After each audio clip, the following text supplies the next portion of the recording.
ख़त्म पढ़ने गया तो कारी भेजा तो गया नहीं। तकरीबन ये एक दिन कीता सू ते पता लगा आखे बस जी कुछ भी नहीं है मैं तो डिग्गा तो मैं इलाज करांदा पिया। बच्चा जेड़ा ना उन्होंने मारा कुटा सू जनाब गल ओंदे बाजू टुट गया। अच्छा टुट गई है तकरीबन। हाँ पर सोटी मारी सी मुड़ सोटी टुट गई है। फिर मैं तो इत्थों आया फिर आ मोटा थल्ले लै गया। कारी ने काल की शाम नूं उन्हें तो मैं बच्चा चढ़ांदा पिया ते उन्होंने अगों आन ते लै लो। ये तो फिर अगे डॉक्टर को जिस लै ते गए हाँ उन्हें फिर सारी कित की तुसी ऐसे क्या लोग ने बच्चों को पता ही नहीं है। बच्चे को तो 8 दिन हो गया कि इहदे कुत्ता मारा होया है 20-25 मिनट बाद हो गया। मेहरबानी शुक्रिया। मैं इसकी उम्र तकरीबन 12 साल थी। इसके साथ बहुत मोहब्बत थी, बहुत अच्छा खेलते थे। उसने शिकायत नहीं की, लेकिन एक दो और बच्चे जो पढ़ते थे उन्होंने शिकायत लगाई थी कि हमें कारी साहब बहुत मारते हैं। नाज़मिया वो लाहौर के हैं, उन्होंने किया ही नहीं। उन्होंने पहले बच्चों के ऊपर दबाव डाला कि आपने यही कहना है कि ये सीढ़ियों से गिरा है, और बच्चे को कहा ये सीढ़ियों से ही गिरा है। सलाम पाकिस्तान, मैं हूं आपका होस्ट मोहम्मद अशर और आप लोग देख रहे हैं वीडियो देखने कहानी के साथ आपका मेजबान हाजिर खिदमत है। कारी साहब ने बच्चे को खत्म पर ना जाने की वजह से के साथ किया, पसलियां तोड़ डाली, बाजू तोड़ डाला और बकायदा के घाट उतार दिया। जी हाँ बिल्कुल, ये वाकया सुनने के बाद इंसान के रोंगटे खड़े हो जाते हैं। बच्चा दोनों हाथ जोड़कर माफिया मांगता रहा कि कारी साहब मुझे 102 बुखार है, मैं इस बुखार की शिद्दत के अंदर कांप रहा हूं, मैं आपके साथ कैसे चला जाऊं। मेरी तबीयत इस कदर नासाज है कि मुझसे कुछ देखा नहीं जा रहा। जिस पे कारी साहब कहते हैं कि अगर तुम आज मेरे साथ ना गए तो तुम्हारी मैं दुर्गत बना डालूंगा। मेरे साथ ये तमाम बच्चे जा रहे हैं, तुम्हें भी जाना पड़ेगा। अगर मेरे पास पढ़ना है और जिंदा रहना है तो तुम्हें खत्म पर लाजम जाना पड़ेगा। बच्चा इनकार करता है, बकायदा एक सोटी निकाली जाती है, जिस्म के ऊपर किया जाता है। सोटियां तोड़ने के बाद दिल को चैन नहीं आता तो बकायदा एक काल कर कारी साहब जो हैं वो जिस्म के ऊपर चलाना शुरू कर देते हैं। पसलियां मसमार कर दी जाती हैं, बाजू तोड़ दिया जाता है और उसके बाद ये ड्रामा रचाया जाता है कि बच्चा आपका दूसरी मंजिल से गिर चुका है और मैं इसको लेकर अस्पताल जा रहा हूं। ये तमाम तर कहानी जो है इसकी सारी रुदात जानने की कोशिश करते हैं। वो वालिद इस वक्त मौजूद है जिसका बच्चा 7 दिन तक जिंदगी में तड़पता रहा और के बाद FIR दर्ज हुई, इस वक्त आंसुओं के साथ रो रहा है। जी हाँ, बच्चे की लेने के लिए डेड हाउस के बाहर मौजूद है। उनकी जानिब बढ़ता हूं और जानने की कोशिश करते हैं कि मामला की संगीनी क्या थी। नाज़रीन, उस नौजवान के वालिद साहब इस वक्त मेरे साथ मौजूद हैं जो मदरसे आता है। उस नौजवान के तायाबू इस वक्त मेरे साथ मौजूद है, उनसे बात करने की कोशिश करते हैं कि क्या मामला बना। अस्सलाम वालेकुम जी। अच्छा मुझे ये बताएं, कारी साहब को क्या मसला था और बच्चा जो है उसकी उम्र क्या है, क्या नाम है बच्चे का? 12 साल उम्र है। अली हैदर नाम है। अली हैदर नाम है। कितनी देर से जो है वो मदरसे में पढ़ा था? 5-6 माह हो गए। 6 माह हो गए। क्या मामला बना है, क्या हुआ? बस ये ख़त्म पढ़ने गया तो कारी भेजा तो गया नहीं। ते कारी साहब ने कुटा किया? हाँ जी। कितनी देर तक तशद्दुद करता रहा? तकरीबन ये एक दिन कीता सू ते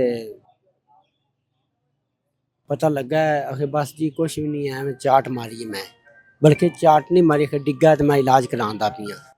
यानी वो झूठ बोलता रहा है कि डिग गया है ते मैं इलाज करान भेजिया है, हालांकि ऐसी गल कोई नहीं। कोई गल नहीं है, बस झूठ ही बोलदा है। ਤੁਹਾਡੇ ਬਕੋਲ ਕੀ ਗੱਲ ਨਿਕਲੀ ਏ? ਕਿਉਂਕਿ ਬੱਚਿਆਂ ਨੇ ਵੀ ਤੁਹਾਨੂੰ ਦੱਸਿਆ ਹੋਏਗਾ ਉੱਥੇ ਮਦਰਸੇ ਪੜਨ ਵਾਲੇ ਹੋਰ ਵੀ। मेरी असल तो तबीयत खराब है, मैं तो बोला ही नहीं पे जांदा। बस वो कि बच्चा जेड़ा ना उन्होंने मारा कुटा सो जनाब गल ओंदे बाजू टुट गया। अच्छा, टुट गई हैं। पसलियां तोड़ती? हाँ जी, पसलियां टूट किस चीज ਨਾਲ ਕਰਦਾ ਰਿਹਾ? तकरीबन हाँ ਦੇ ਨਾਲ ਮਾਰਦਾ पर सोटी मारी सी मुड़ वो सोटी टुट गई है। फिर ਇਹ ਜਿਹੜੀ ਹੱਡੀਆਂ ਸਨ ਬਾਜ਼ੂ ਦੀਆਂ ਉਹ ਵੀ ਟੁੱਟੀਆਂ ਸਨ? हाँ जी, बाजू टूटा ਕਿੱਡੀ है। ਜਗ੍ਹਾ ਤੋਂ ਕਰੈਕ ਆਏ ਨੇ? मैं तो इत्थों आया फिर आ मोटा थल्ले लै गया। ਮੋਢਾ ਹੀ ਲਾਤਾ ਹੈ? मोटा थल्ले लै गया। ਓਏ ਹੋਏ ਹੋਏ। ਫਿਰ ਪਸਲੀਆਂ ਦੇ ਵਿੱਚ ਵੀ ਉਹ ਰਾੜ ਨਾਲ ਕੁੱਟਦਾ ਰਿਹਾ, ਤਸ਼ੱਦਦ ਕਰਦਾ हाँ, ਰਿਹਾ? एक पसली इधर है थे इधर 2 पसलियां टूट गई हैं। ਯਾਨੀ 2 ਪਸਲੀਆਂ ਤੋੜਤੀਆਂ। ਅੱਛਾ ਮੈਨੂੰ ਇਹ ਦੱਸੋ, ਜਦੋਂ ਤੁਹਾਨੂੰ ਕਾਲ ਆਂਦੀ ਹੈ ਕੀ ਤੁਹਾਨੂੰ ਦੱਸਿਆ ਗਿਆ ਤੇ ਕਿੰਨੇ ਕਾਲ ਕੀਤੀ? ਕਾਰੀ ਸਾਹਿਬ ਨੇ ਕਾਲ ਕੀਤੀ ਜਾਂ ਕਿਸੇ ਬੱਚੇ ਨੇ ਉਧਰੋਂ ਕਾਲ ਕੀਤੀ ਤੁਹਾਨੂੰ? ਜਿਹੜੇ ਨਾ कारी ने काल की शाम ਨੂੰ। ठीक है। ਅਸਰ ਟਾਈਮ ਤੋਂ ਬਾਅਦ ਹੀ ਹੂੰ ਉਹਨੇ ਤੇ ਮੈਂ ਬੱਚਾ ਚੜਾਉਂਦਾ ਵੀ ਆ ਤੇ ਉਹਨੂੰ ਅਗਵਾਨ ਤੇ ਲੈ ਲਓ।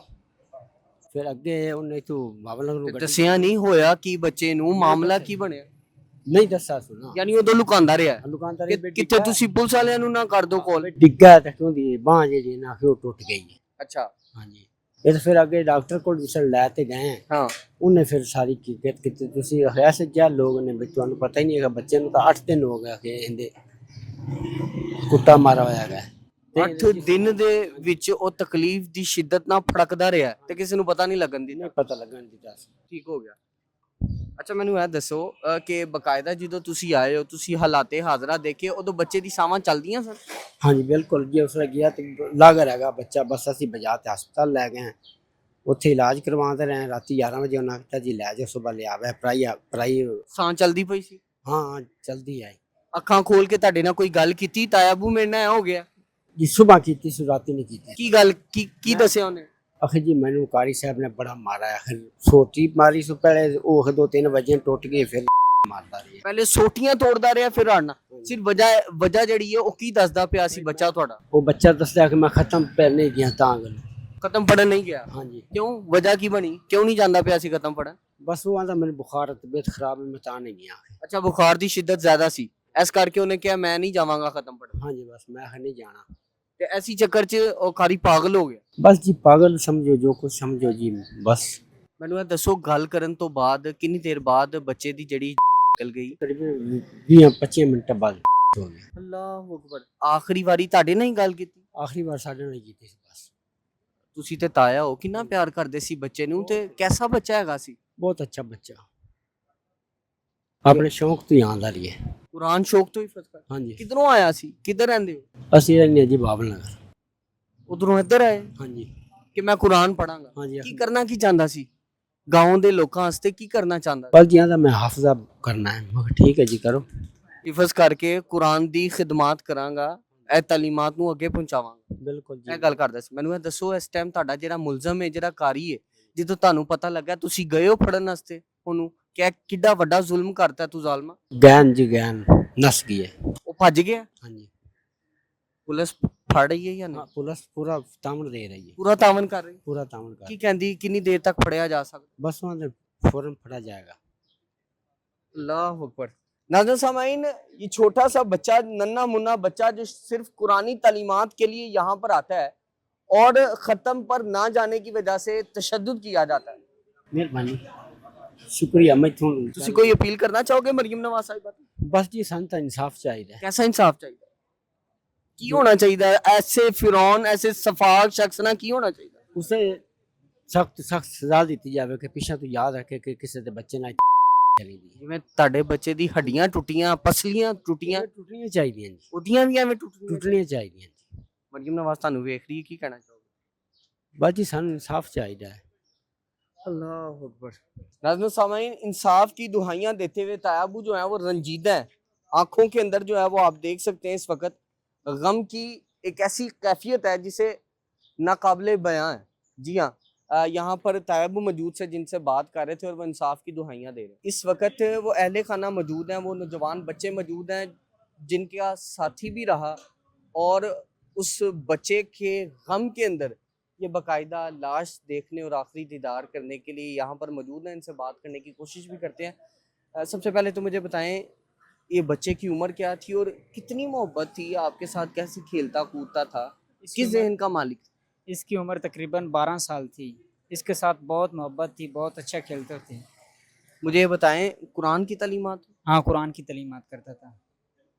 जितना हुआ है इस वक्त घर पे क्या आलम है? क्योंकि आपने तो देखा है उनकी वालदा की क्या हालत है इस वक्त, किस कैफियत में से गुजर रही है? ये तो आपको भी पता होगा, एक वालदा का जो बच्चा है 12 साल का वो की वजह से एक वैसे हादसा हो जाता है वो तो मान लेते हैं, लेकिन जो किया गया है इससे क्या मानने में आ रहा था कि ऐसे दिया जाएगा करता नहीं ऐसे माना ही नहीं जाता था। जिस पहले कभी उसने शिकायत लगाई हो कि कारी साहब मुझे डंडों से मारते हैं करते हैं पाइप बरसाते हैं मेरे जिस्म के ऊपर, कभी कोई शिकायत दी या कोई निशान जिस्म पे देखा आपने? उसने शिकायत नहीं की, लेकिन 1-2 और बच्चे जो पढ़ते थे उन्होंने शिकायत लगाई थी कि हमें कारी साहब बहुत मारते हैं। بہت زیادہ हाँ مارتے ہیں. बहुत ज़्यादा मारते हैं. اس شکایت کے اوپر کیا قاری صاحب کو فارغ کیا گیا؟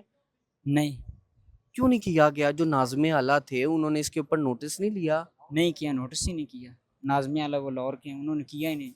اللہ اکبر. ناظرین آپ دیکھیں یہاں پہ کیفیت کیا ہے کہ ایک بچے کو اتنا جاتا ہے کہ اس کو دیا جاتا ہے. 2 دفعہ پہلی شکایت ہے لیکن اس کے اوپر کوئی نوٹس نہیں لیا جاتا, اور اس قدر جو ہے وہ ناظرین و سامعین ظالم شخص ہونا شروع ہو جاتا ہے کہ وہ باقاعدہ اگلے بچے کو کرتا ہے اور اسے کے گھاٹ اتار دیتا ہے. مجھے یہ بتائیں آپ کو کب خبر آئی اور یہ سانحہ جب پتہ لگا تو ماننے میں کب تک نہیں آ رہا تھا؟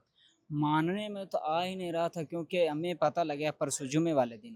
اچھا ہاں جمعے والے دن ہمیں پتہ لگا ہے. 1 محرم کو یہ اس نے واقعہ کیا ہے. تقریباً 7 دن لاہور میں ہی رہا ہے. اچھا 7 دن بعد اس نے 7 دن ہسپتال میں؟ ہاں ہسپتال میں نہیں, اس کا علاج بھی نہیں کرایا. ہمیں کوئی رپورٹ نہیں, کوئی خبر نہیں دی کہ تمہارے بچے کو یہ. انہوں نے پہلے بچوں کے اوپر دباؤ ڈالا کہ آپ نے یہی کہنا ہے کہ یہ سیڑھیوں سے گرا ہے, اور بچے کو کہا یہ سیڑھیوں سے ہی گرا ہے. وہاں پر موجود بچوں پہ دباؤ ڈال ہاں دیا؟ دباؤ پہ ڈالا بھی. کتنے بچوں کی کلاس ہے؟ تقریباً ہمارے گاؤں کے تو 10-12 بچے ہیں. 10-12 بچوں کی کلاس ہے. ہاں کلاس ہے. وہ 10-12 بچوں کے اوپر دباؤ ڈالتے ہاں ہیں؟ دباؤ ڈالتے بھی آپ نے بتانا نہیں میں نے اس کو مارا ہے. تو کس نے اندر کی خبر آپ تک پہنچائی؟ کیسے یہ پہنچ گئی؟ وہ بچہ جب گھر گیا تو اس سے پوچھا کہ آپ کو کیا, وہ کہنے لگا مجھے میں سیڑھیوں سے گرا ہوں. جب یعنی کہ سے پہلے 1-2 گھنٹے پہلے اس نے بتایا کہ مجھے قاری صاحب نے مارا ہے, میں گرا نہیں ہوں.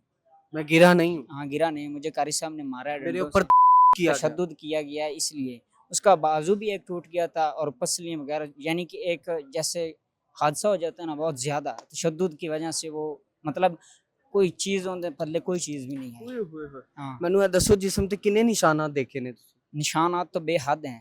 بے حد نشانات سن. ہاں بالکل تکلیف چ کی کہندا سی, کی آوازاں لاندا سی؟ بالکل. یہ ہن تانوں آپ نہیں پتہ ہے کیونکہ معصوم بچہ 10-12 سال دا ہے. اس وجہ تو اسی یہی کہنا چاہتے ہیں کہ سانوں انصاف دلوایا جائے. کس قسم دا انصاف ہونا چاہیے؟ مطلب کہ اس کو عبرت کا نشانہ بنایا جائے, آئندہ ایسا کام کوئی نہ کرے.